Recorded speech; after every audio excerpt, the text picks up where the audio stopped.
Hey,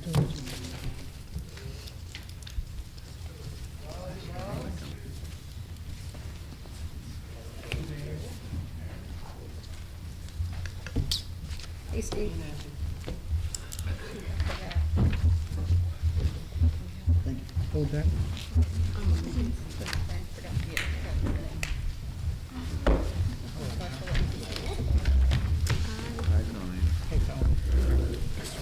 Mr. Chairman. Oh, How you doing?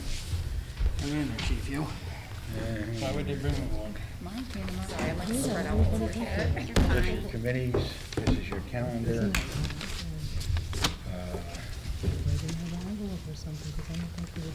This is when you're on your committees, you're gonna have 3 members of the morning.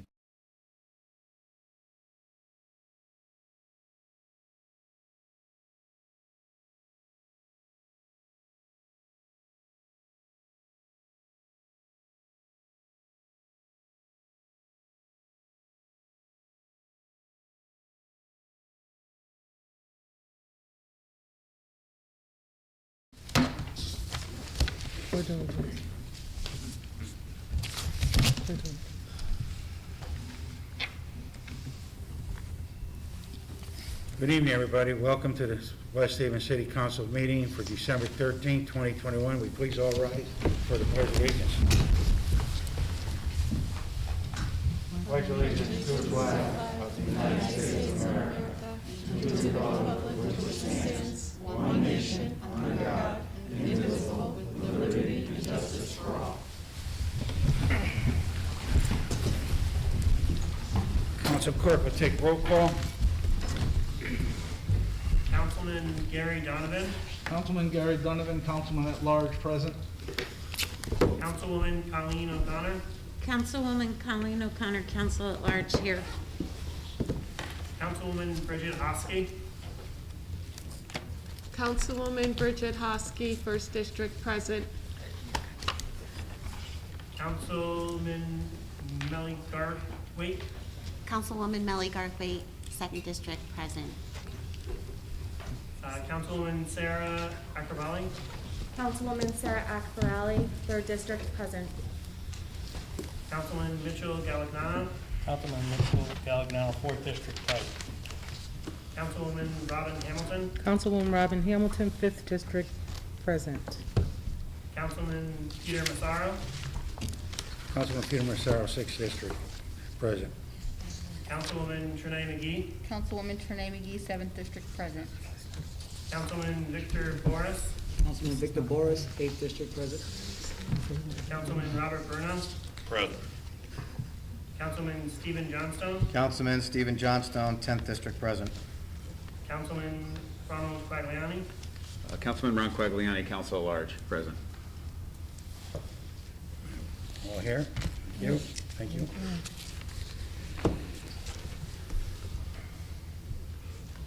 At this time, we're going to have anybody who wants to speak on the Main Street project with Style School. It's open to the public for any public opinion on it. You're open to come up and discuss it.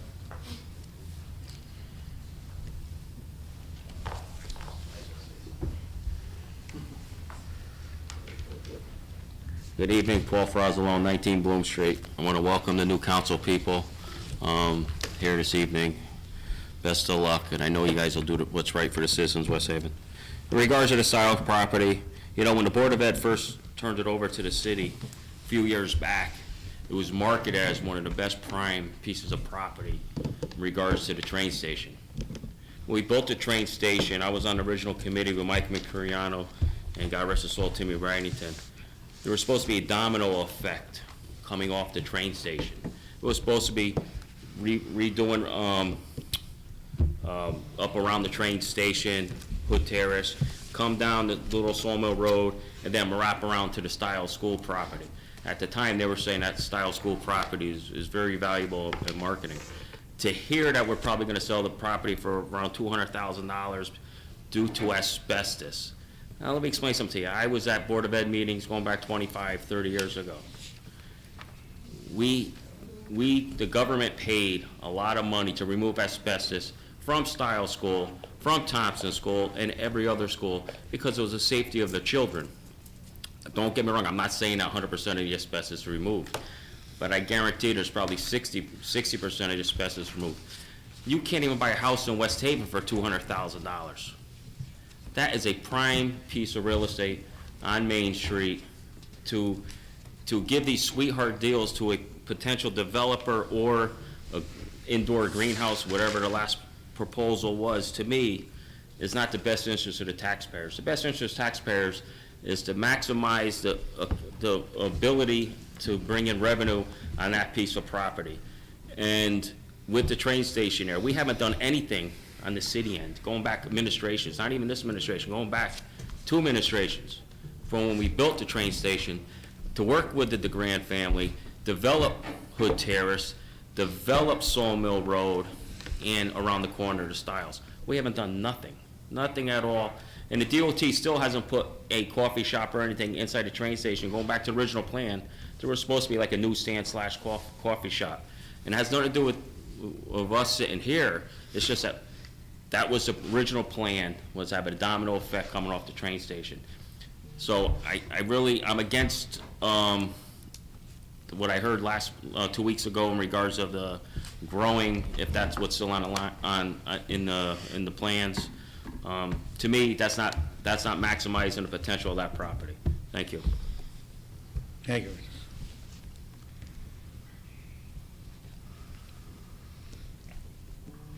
Anyone else?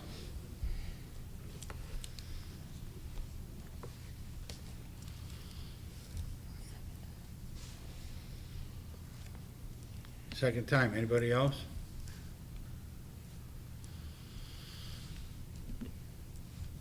Last and final time for the Style School project. Anybody else want to speak on it?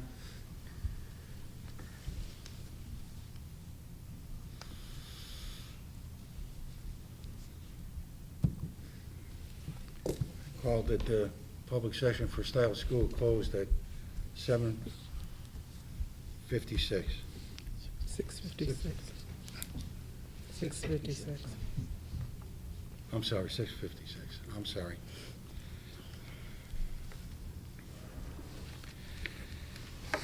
Okay, ladies and gentlemen, we're going to open it for public session, but please, let's No, no, refrain. We're going to be Point of order. courteous. We have to Can't wait for the start time. early. 7 o'clock. Oh, I'm sorry. So, all right, We'll recess to recess. 7, I'm sorry. Got a vote?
Here's one on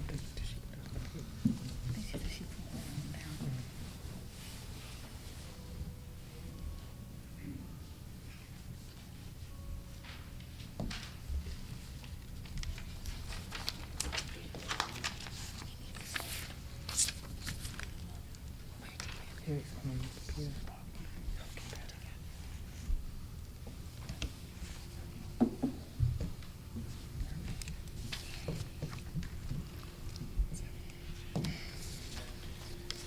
Okay, 7 p.m. Regular session of the City Council is in session. Our public session, like has been done many times before, I ask for respect to the council people, and I also request of respect to the council, to the taxpayers. With that said, anybody wants to speak? Sir? State your name and address, please. You can. My name is Bob D. Pascal. I reside at 41 Washington Manor in West Haven. Been a resident there for over 42 years. Tonight I speak to you as a very frustrated resident. The street I live on for over 50 years, maybe more, has been one of serenity and respect, where neighbors have respect for people, property, and their privacy. Up until about 3-4 years ago, when we had 2 or 3 houses on the street that became rentals. Prior to that, everybody who lived there owned the property that they lived in. Some of the residents went back 2-3 generations. That's how far back it went. We tried through several means because we had problems with some of the renters.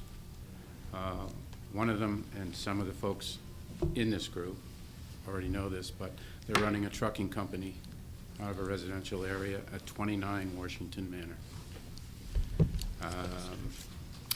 They're also, you can set your clock by it, just about every Saturday night around 2 a.m. Anywhere from 5 to 20 cars show up in the neighborhood, and they go in there and party until like maybe 6, 7 in the morning. We have found all types of debris, bottles, food, you name it, all over our properties. There actually have been 3 times where people have tried to enter my home thinking it was the other house. They don't ring the bell, they open the door, or they attempt to open the door. We've called the police countless times, and I firmly believe that they have done a very good job in responding. But I think that they are frustrated, just as we are, because there's not much more they can do.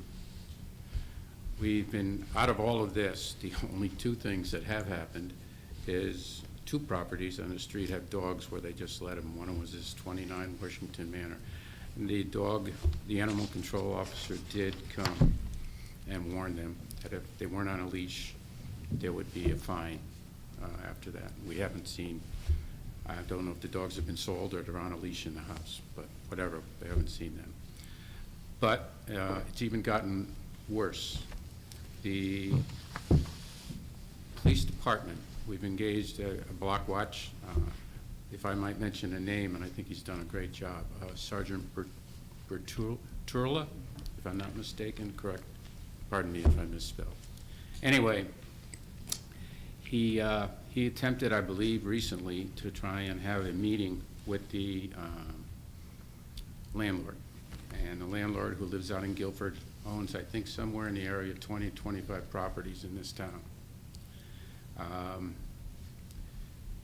And the landlord basically said, I don't have to meet with you.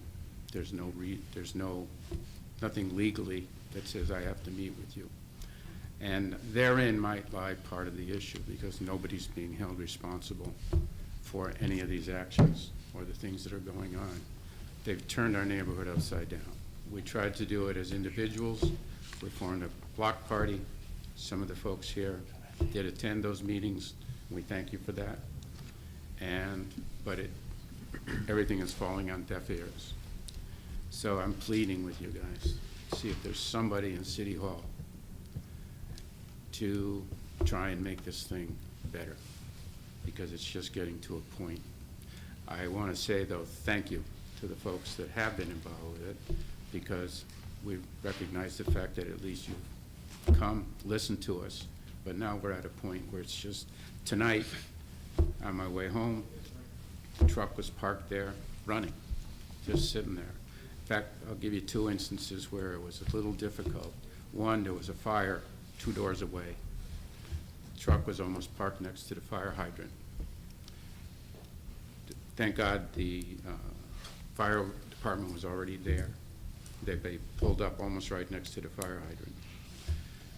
The second issue was think it was a year or two ago. This has been going on for almost 4 years. But the second one was down near the corner.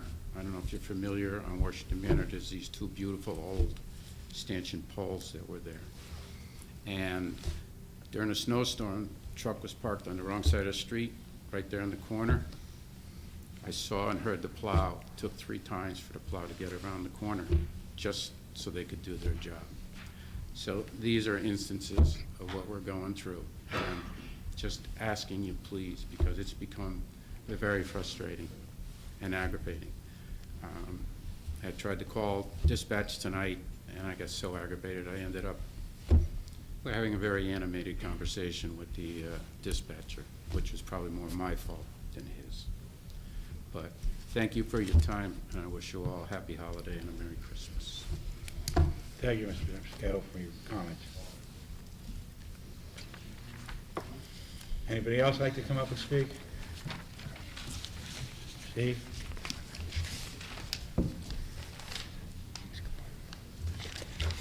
Steve Green, 110 Jesse Drive.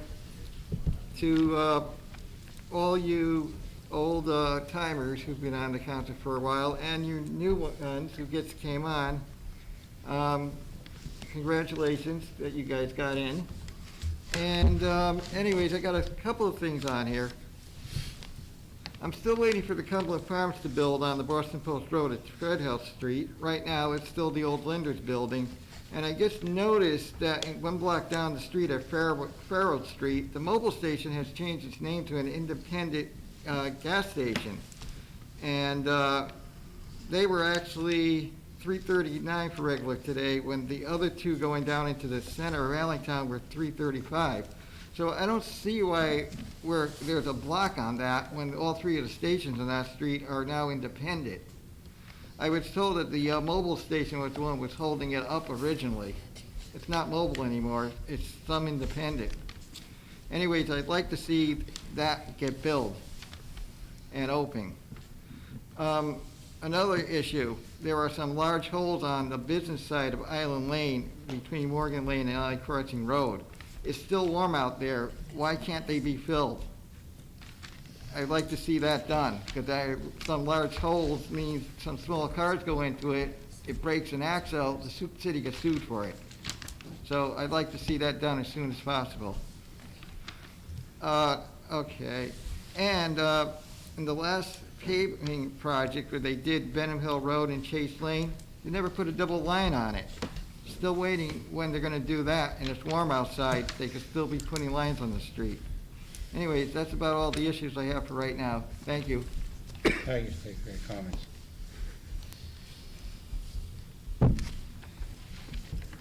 Anyone else would like to come up and speak?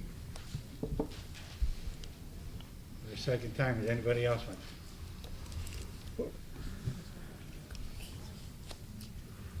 Good evening, once again, Paul Froslow, 19 Bloom Street. Steve, in regards to Chase Lane, I've been going there for 35 years. I've never seen a line in the middle of the road. There used to be a line on it. Maybe 6 years ago. But anyway, I'm glad to see that they're trying to replenish the sand in front of Chick's, the former Chick's restaurant. That section of town's always been forgotten, just like Allentown for years was forgotten. If you guys go back 25, 30 years ago, I was involved in Park Rec and Easter Seals. I was co-chairman of the Easter Seals volleyball tournament every year. And the front of Chick's, you had to walk out of over 100 feet to get to the water. That's how much sand is gone. Our volleyball nets, the street was here. We had 2 nets side by side between the street and the water. Not this way, this way. It would be nice to replenish the sand to where it was prior, because what that does is that affects everybody's setback with flood, including Chick's, including the condos, including Morris Street, including Beach Street, with all that sand that's not getting replenished. So it should go back to at least 100 feet that it used to go out to. Because if everybody that goes through Woodmont, have you noticed across from Riptide, it's becoming a beach. 10 years ago, you didn't see people laying out on the beach over there because there was no beach.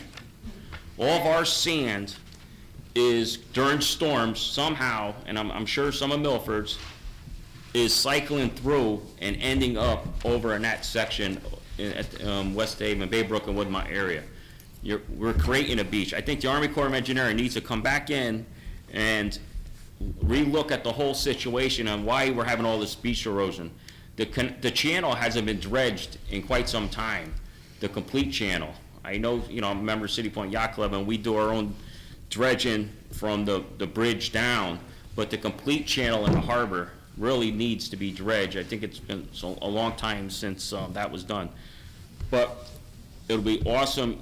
I know the street's gonna get done on Beach Street, but we need to take care of that section of town a little more than what we've had in the past. You go along West Shore, Ocean Avenue Way, that beach is always prestige. There's no reason why we can't, everyone in West Haven have the same type of beach in front of the house. It takes numerous phone calls to Public Works and in the mayor's office to get the poison sumac trees cut down that grow on Beach Street from Stowe's down to Chicks. They grow up in that high berm that the DEP made us do years ago. And that's the only time that the sumac trees get cut down. So I would love to see, first of all, if and when the Beach Street gets risen and the beach in front of Chicks go back to the way it was years ago. Thank you. Thank you.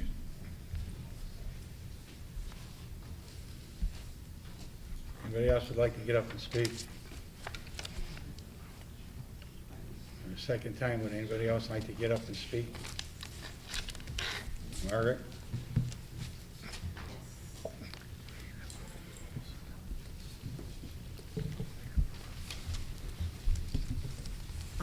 Margaret A. Krasminski, 1 Robart Street in the Allentown section. I would like to know, at the bottom of David Street on the left-hand side is a building with numerous pickup trucks that are there all the time. Is the city paying rent for that building? I would like to know. And why? And why are those pickup trucks there all the time? That's an interesting question, and I want to know. Because if the city is picking up the tab for that building, and for what reason and why are the workers there?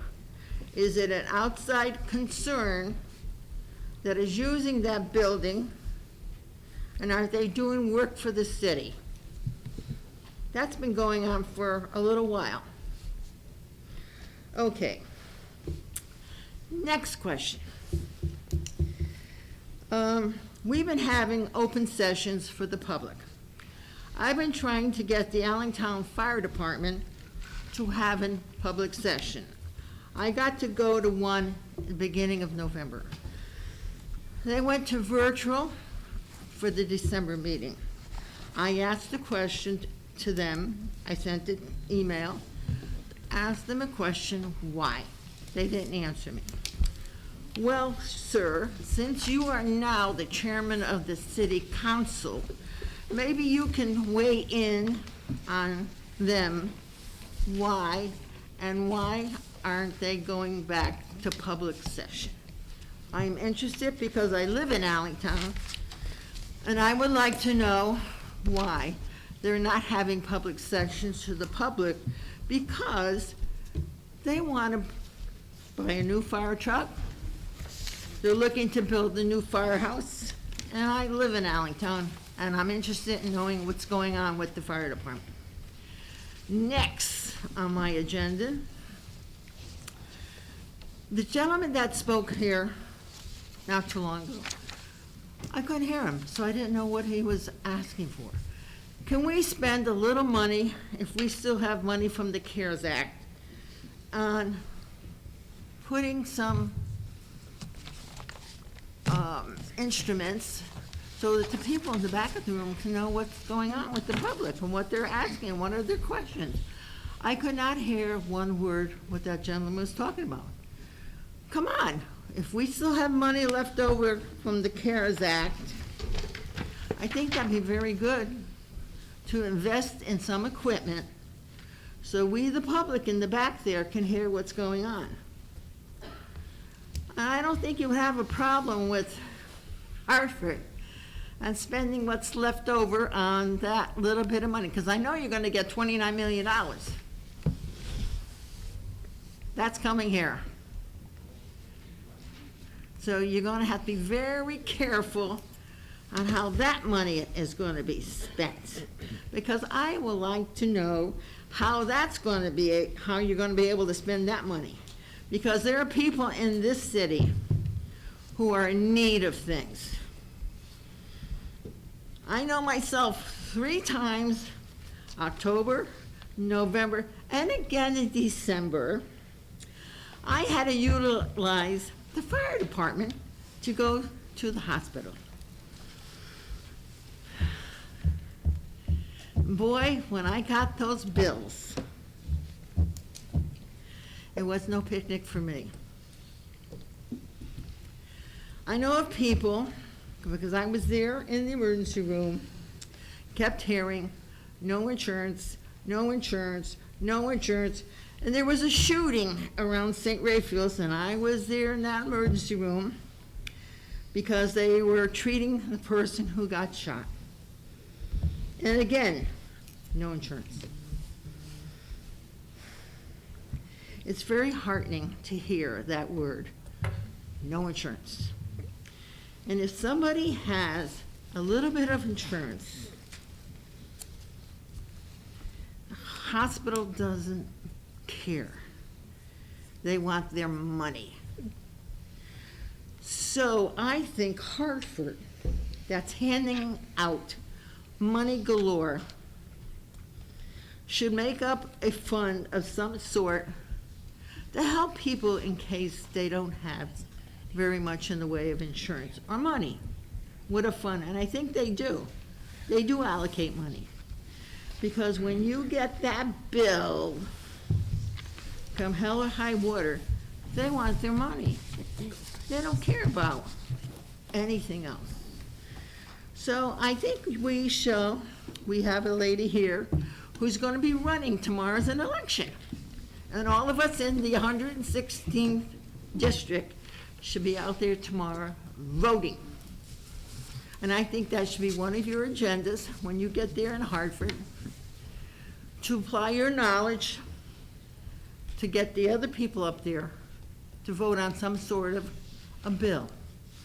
Because people need help if they get into a situation with the hospitals.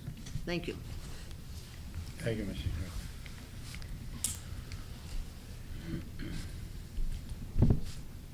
Anyone else like to come up and speak? For the second time, does anybody else would like to come up to the council and speak? Yes, Gary. Gary Latender, Acon Development, 1 Audubon Street, New Haven, Connecticut. We're the developers of Atwood and Parkview in Allentown. First, I'd like to say congratulations to the mayor and the council. We wish you well through the process. I've been to many meetings. I've listened to a lot from the city council and the West Haven community over the years. I just want to comment on a couple of points that I've heard on an ongoing basis and we've dealt with as developers. I cannot agree more about the need for a true economic development professional, as you, the city council, and us as developers have been asking for. A developer's go-to person is critical for us. Time is truly dollars in our business. Deals for the benefit of the city and us can dissipate very fast without proper leadership. We go through far less process with direct answers than other cities. The time is now for the executive and the legislative arms to make this happen. We need a true economic development professional in the city of West Haven to work with us developers. Second point, and this affects all of us developers. I need to dispel a myth or a statement that continues to be, we hear over and over again from the council and some in the audience. It centers around granting so-called tax abatements. It may be called a tax abatement, but it's truly a 7-year phase-in of taxes, starting at 30% in year 1 and 100% in year 7. I can honestly say, speaking for ourselves as an example, representing Acon, Without this, the blight that existed in Allentown would have remained. I know I can't make a presentation, I can't show pictures. I'll leave everything here for you to look at what it was and what it is today. But to emphasize this are the facts in Allentown. I want to give it an example so that you can understand the benefit of this so-called tax abatement to the residents of the city. In year one of the Atwood development, the project, the Atwood, which was built 5 years ago, was paying $26,000 in taxes. In year one, the Atwood paid $168,000 in taxes with the so-called tax abatement phase. The Parkview, which has been in existence for 1 year, the first year has paid $68,000 versus $27,000. To date, the Atwood, which is a 5-year-old project, and the Parkview project, the old development, or the blight, as I would have said, that would have existed without us being there, was paying $206,000. To date, we've paid $1.2 million in taxes, almost $1 million more combined over the 5-year period that Atwood's been in existence.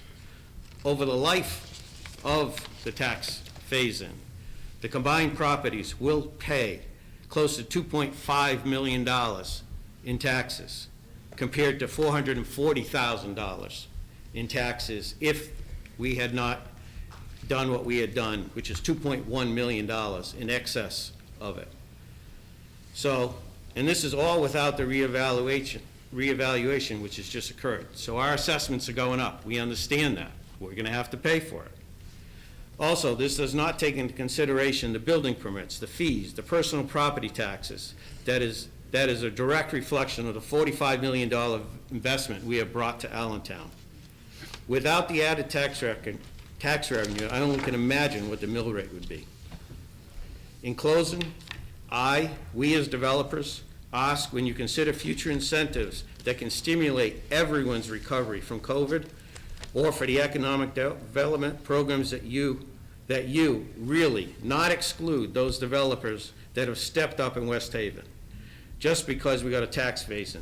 I've heard this in meetings, in past meetings, that basically said that we probably shouldn't use any of the new money or ARPA money or to anybody that's got a tax abatement or a phase-in, as I've heard from this council.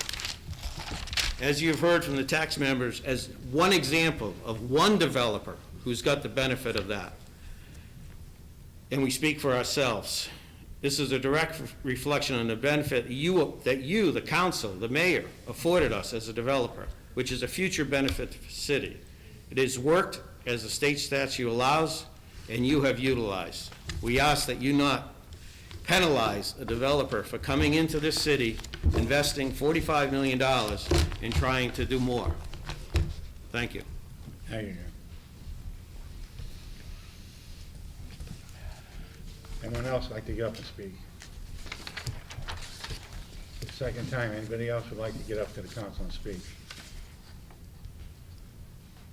Final and last time, anybody else? Public session is closed at 7:25.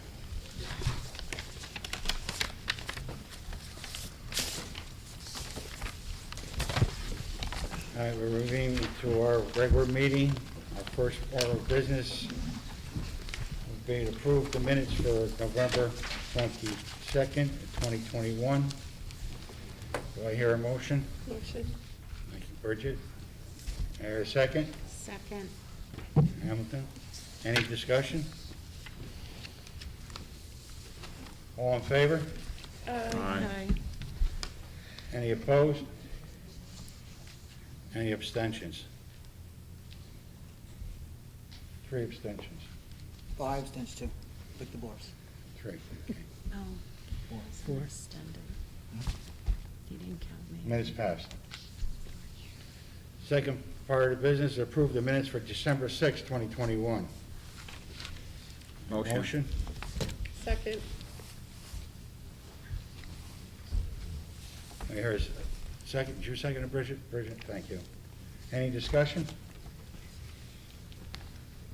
All in favor? Aye. Any opposed? Any abstentions? Motion carries.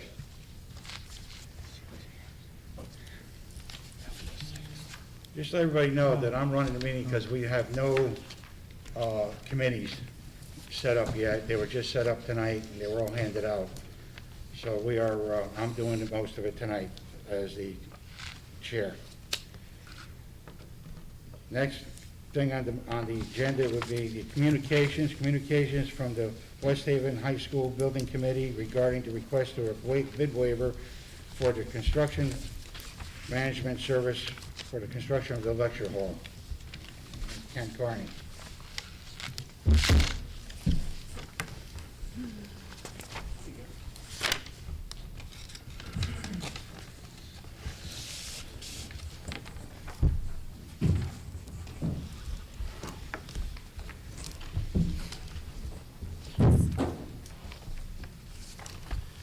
Thank you, Mr. Chairman, for the opportunity to come before the council tonight.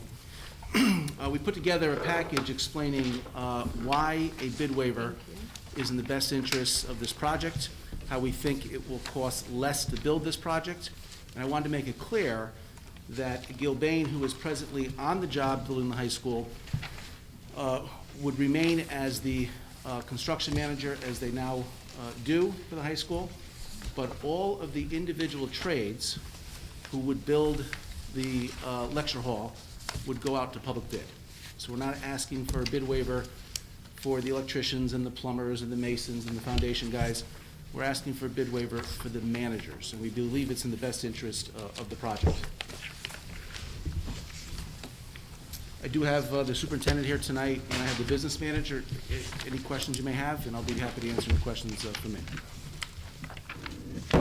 Just to be clear, what we're passing out now is our application to the state of Connecticut. Everything that we do with our ESSER funding has to be submitted to the State Department of Education and approved. Our application is now in.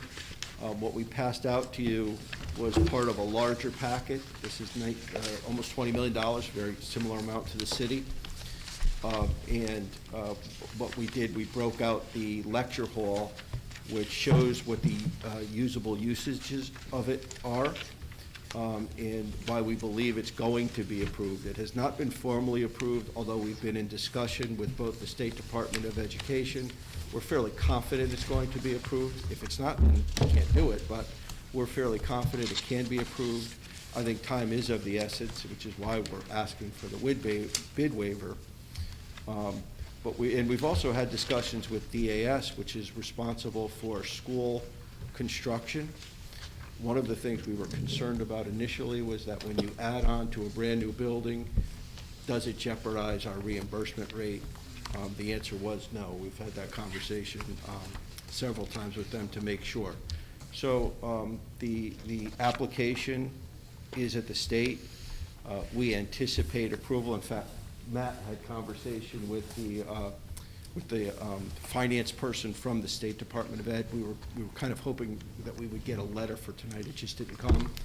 But that's the funding source. It is our ESSER money. We believe, and you can see, it's an allowable expenditure, and we expect approval anytime for it. But in order to proceed with the construction, I think it makes the most sense, since Gilbane is on the job and mobilized, to get the job done in a timely manner, to waive the bid. One of the issues that we're faced with is procurement and the rising cost of materials. If you build a structure like this today, you could wait as long as 6 to 7 months for roof decking. And we're getting new prices all the time. By awarding the bid waiver, when we do get the letter from the state, our goal is to order materials immediately and deduct that from the bid from the subcontractors. Because if we wait to put the whole job out to bid and have the subcontractor order roof decking, it will not be built in 2022. It's that bad out there right now.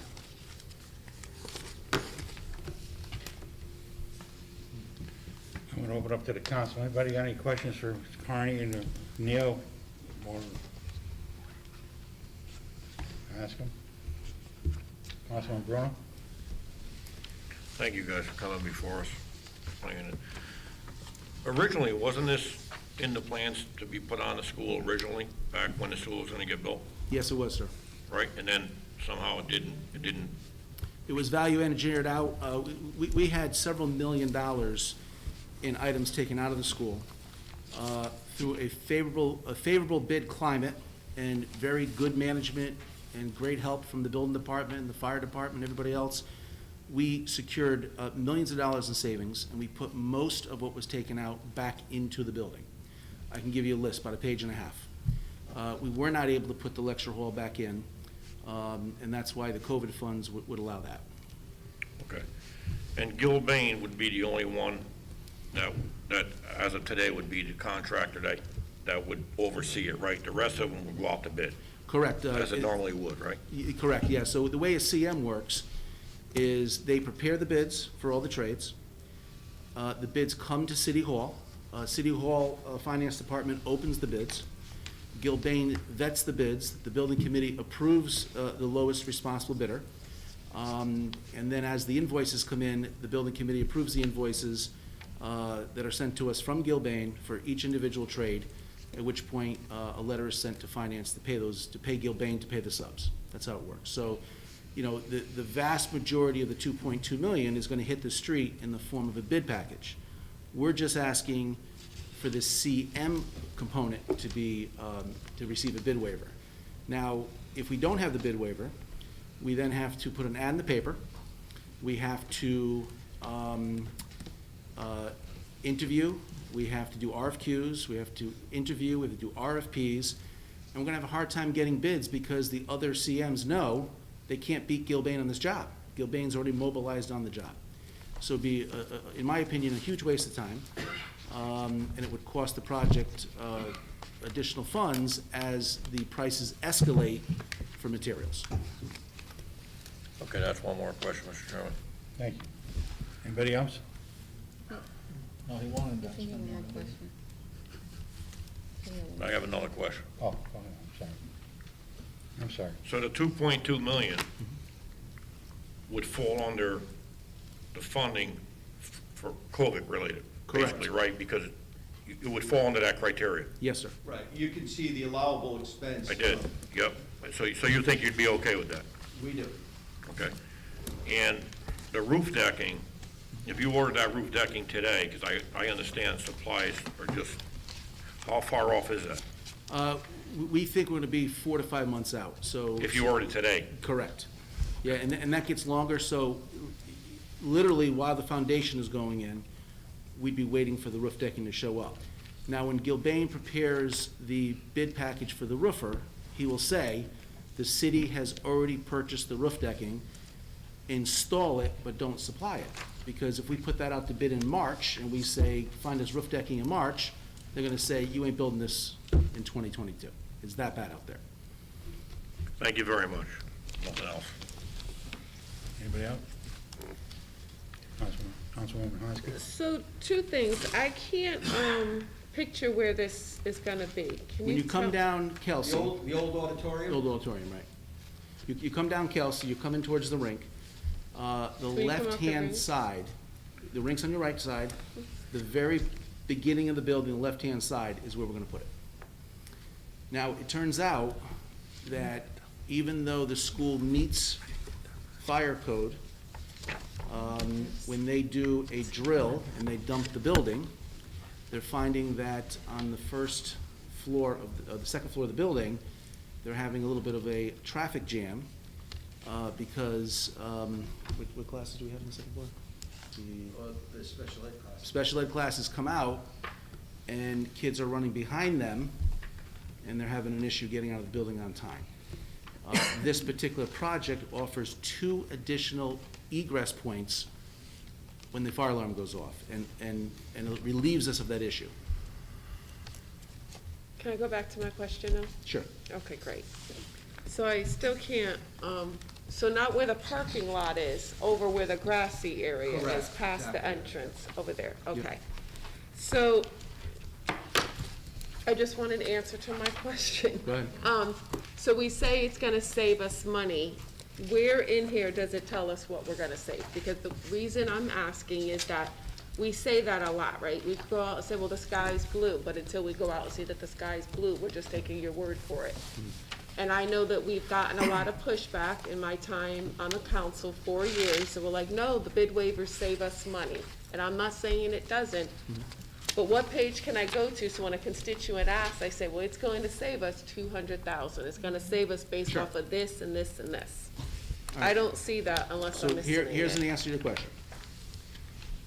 Everyone knows that inflation is real, escalation is real, and the longer you wait to buy anything, the more expensive it becomes. Correct. Historically, we have been running 3 to 4% escalation on a project like this. Okay, so if you wait a year, it goes up 4%. That is out the window. We're seeing 12, 13, 14%, okay? So if we built this, and I'll just say, if we had built this a year ago, or if it was part of that project. It'd be less money. What would it have cost us? You'd be closer to 2 million versus 2.2.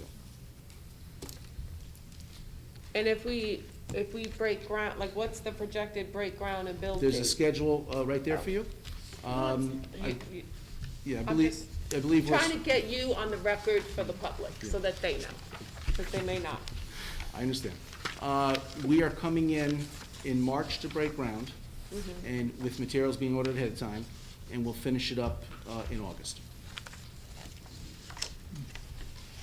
That's it. Councilman Magliani? Thank you, Mr. Chairman. Hi, Ken. Hello, sir. Ken, what's the, so first off, so it's logical to me to have the construction manager that is building the high school to be retained to build an addition to the same building. I mean, it makes sense to me. If you have one construction manager building one part of the high school and another building the other, and then we're gonna get, fingers pointed, so it makes sense to me to do that and to request that waiver. And you were very clear that it's just for those services and that all the trades are gonna be put out to bid. What's the total number of, that we're looking for the Gilbane contract waiver? I mean, I see some numbers, like, I don't know if it's supposed to add them up on the top, or it says fee proposal, or do you have a total? Yeah, I've got, if you add the 3 numbers on page 1 of 8. Is that what it is? So Yes, sir. it's like about $350,000, something like that? Correct, yeah, you've got your general conditions, which is your staffing fee. That's to pay the individuals that are already on the job, the project managers, the superintendents, the engineers, so on and so forth. You've got your, a $42,000 charge for their office, and there's a whole list here, all the things they need, their internet, their office, their copy machines. And then you got your CM fee at 2.85 for $55,000. So this is pretty typical of a job like this. So it's all 3? Correct. To total.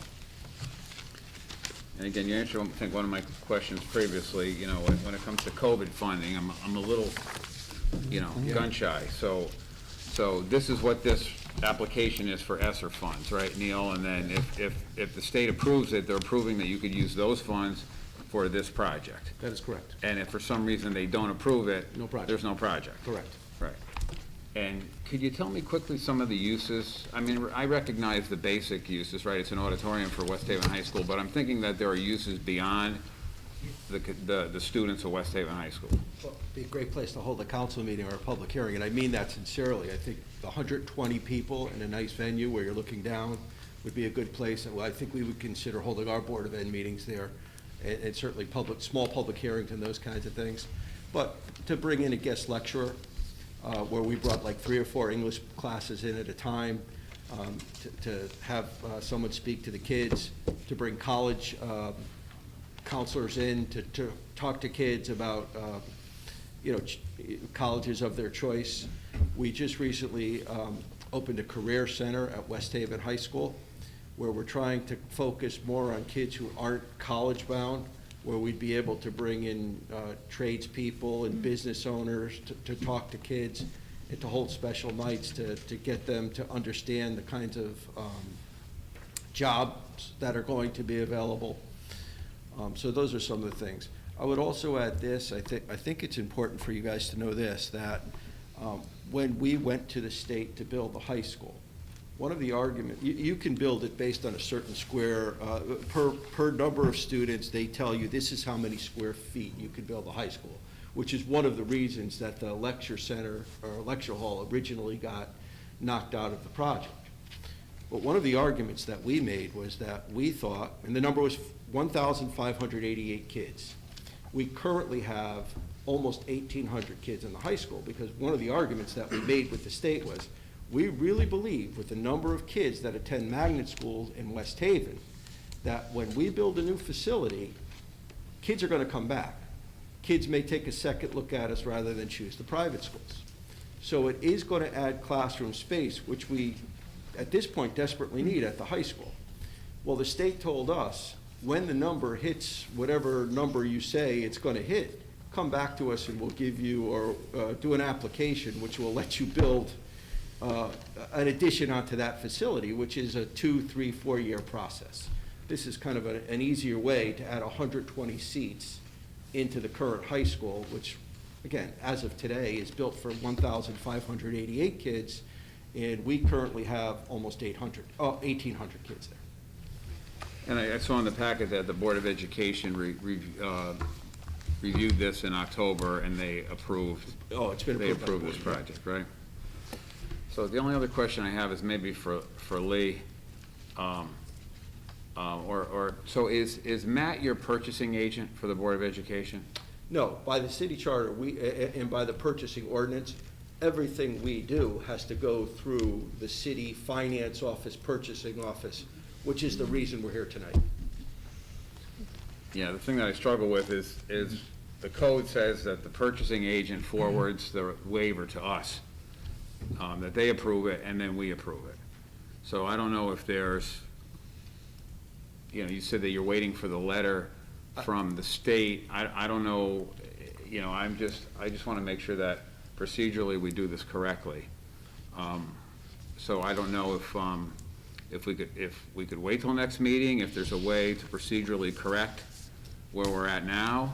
I think one of the things we were struggling with, frankly, is at the time, there was no purchasing agent, or the city was in a transition period. So I don't think I just want you guys to know, we didn't intentionally do anything wrong. No, that's not, I understand that, Yeah. but I think it was more of, how do we go forward once the board said, yes, this is a project that we, think needs to get done. Listen, I'm supportive of the project. I think it makes sense to keep the same, construction manager. I'm just trying to procedurally make sure that we follow the code, so. Should we ask Lee? I did. I'm comfortable with it for the reasons the superintendent said, which was at the time it was submitted, there really wasn't necessarily a purchasing person in place. You could have a vote where you do it subject to, you could approve it subject to review and approval by the existing purchasing agent that it get here.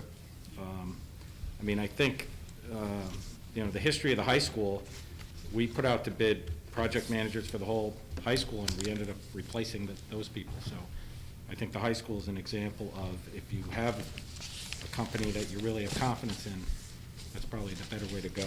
So I think you could do it either way, but certainly in the future, we have the people in place that this won't repeat itself.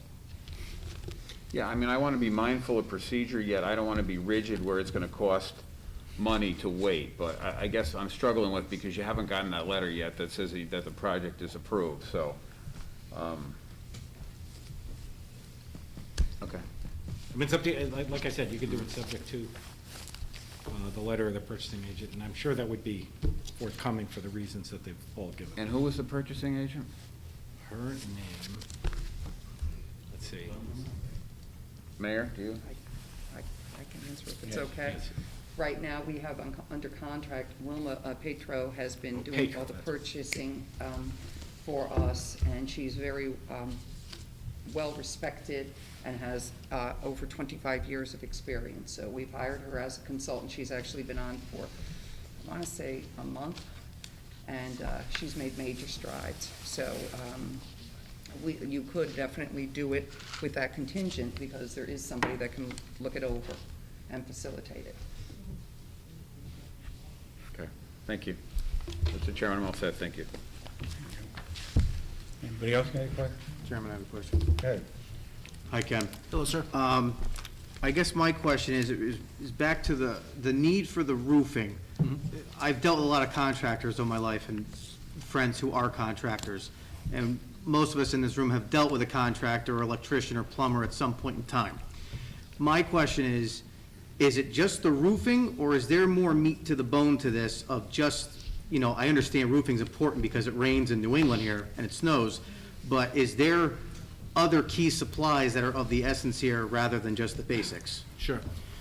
We think the roof decking is the worst problem we have.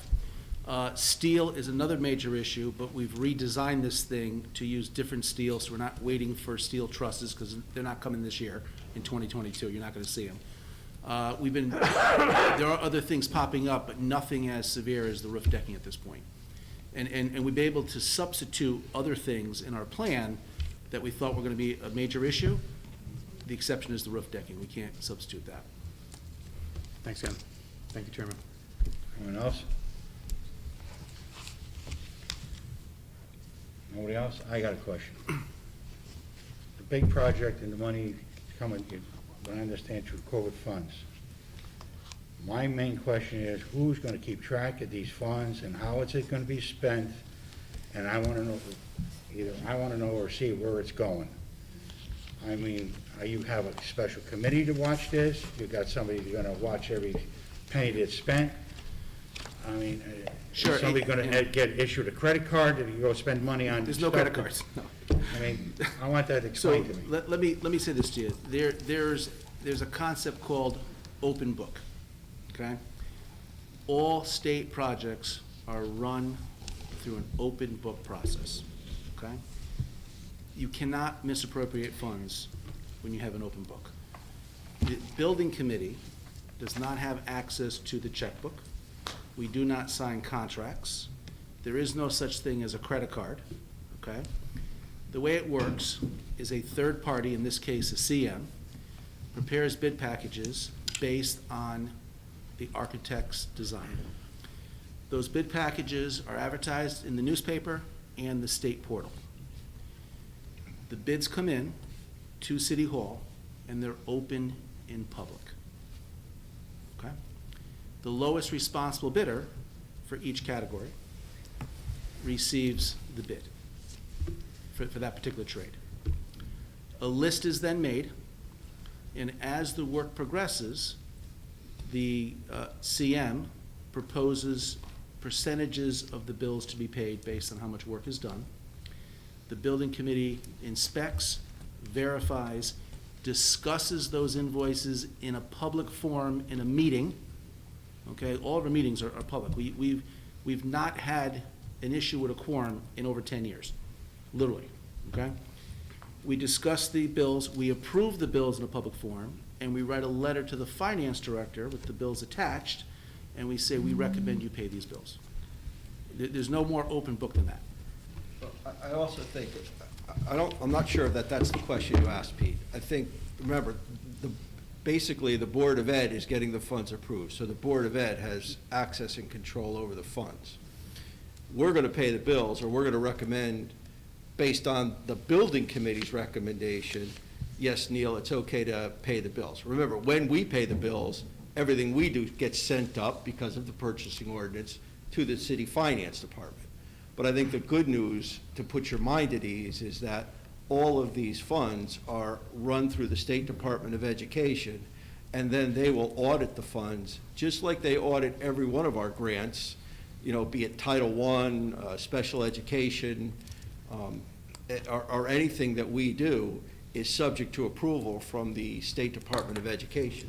Correct, I don't know if you have anything to add to that, but that's our process, and again, you can see that it's a little bit tighter than the, than the city process. And as required, when they, Gilbane submits bills, it's gonna be certified under oath, right?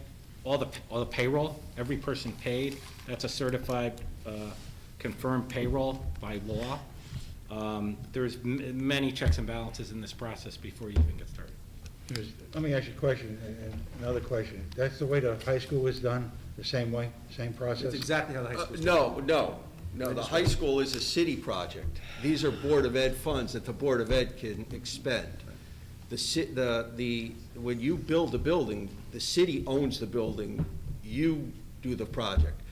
The one thing I do is I submit for the reimbursement monthly, but again, it's based on the recommendation or what the building committee has approved as far as their bills. That would include Gilbane, it would include the architect, it would include Special inspections, any furniture and things that go into the building as well. This is a little bit different in that these are Board of Ed funds. But everything is checked and proven, everything's dollar for dollar, whatever. We're relying on Ken and the building committee to say, yes, the work has been done. Neil, it's okay to go ahead and pay the bill. I expect a monthly letter similar to what you send to Frank Saplinski as far as the high school project. What I described, Pete, is the open book process the high school is running on, okay? Sometimes an invoice comes in and the building committee feels they shouldn't be paid the full amount based on what we see or, what the architect may tell us. The architect's signing off on the bills too, by the way. So we don't send anything up to City Hall until it's approved in public, the architect has approved it, Gilbane has approved it, and it's gotta fit in the category from the original bid. So if you have an $8 million bid from an HVAC guy, we only pay up to $8 million. He can't get $8,000,001. They're on the spreadsheets, but that's how we work it. So it's an open book process and it works very well. Thank you. Anybody else got any questions? Yeah, I got one. Go ahead. Ken, how many hours a week do you work for the city? I have no hobbies. The city's my hobby. About 20 hours a week. Do you ever ask for any reimbursements on any of the expenses? No, sir. No reimbursement. Thank you very much. Thank you. Nothing else. Thank you. Councilman Pagano? Mr. Chairman, I'd like to make a motion that the bid waiver be approved and is contingent upon the review by the purchasing agent and approval of the state ESSER funds. I'll second. All in favor? Aye. Opposed? Any questions? Thank you. Thanks for your time today. Any abstentions? Motion moves. Thank you, guys. Have a great night. Thank you. Thank you, gentlemen.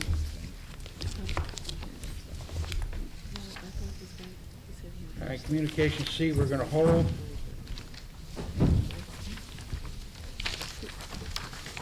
Communication B, we read in the record. Jake there, take care of it. Tax refund for December 2021, which requires council approval. Any additional information can be supplied upon request. Thank you.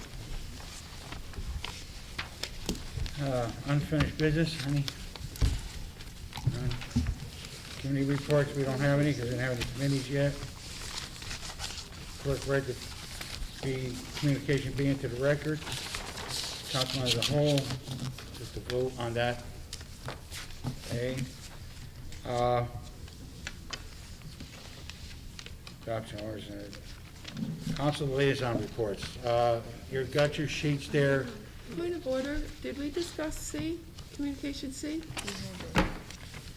No, we're holding. Oh, I just didn't hear that. I I'm didn't. sorry, we're holding that. Tough when you got a mask on, you can't hear too good. I can't either.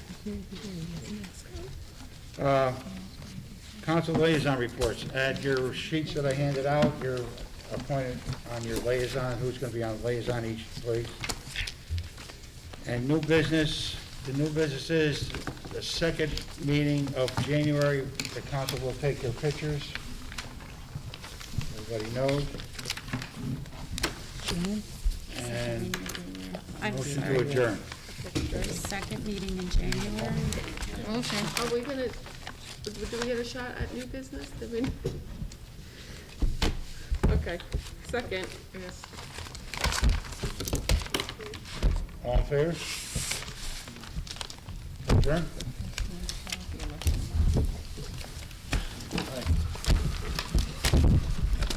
Meeting's over.